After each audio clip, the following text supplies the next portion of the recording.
maganda ang living water refilling station business?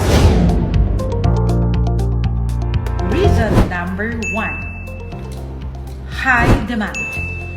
Dahil ang tubig ay basic necessity, umulan, umaraw, bumaha, bumagyo, may pandemya, o kahit pumutok ang bulkan, tubig ang unang pangangailangan.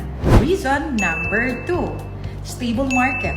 Paulit-ulit tayong bibili at iinom ng tubig. At lahat ng tao, mahirap, mayaman o katamtaman, ay umiinom ng tubig. Reason number 3. Living water station business is profitable. Dahil ang average range profit margin ng isang water refilling station ay nag-range ng 30 to 50%. Depende sa production cost gaya ng tubig, kuryente, rental at pasahod. Reason number 4. Low overhead cost. Dahil pwede ka mag-umpisa mula sa 2 tao lang muna hanggang sa 5 tao depende sa delivery demands mo. Reason number 5. Minimum training required. Dito sa living water station business, hindi kailangan na super duper skilled ka dahil madali lang i-operate ang water refilling station business at marami kaming trainings na pinoprovide sa inyo kung paano papatakbuhin ito.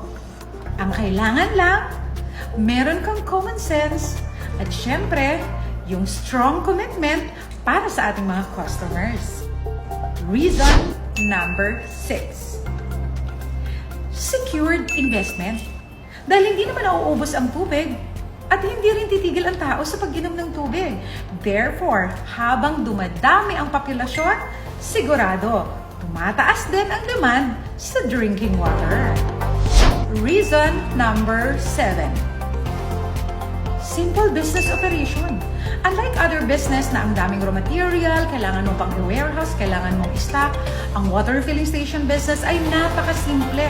Mula sa iyong water source, anumang klase yun, nawasa, deep well, bukal, o kahit tubig ulan, pwede natin gamitin. Pagdaan sa makina, paglabas, drinking water na. 7 reasons kung bakit dapat kang mag-invest sa living water station business. Kaya ang living water station business is a wise choice. Kaya ano pang inaantay mo?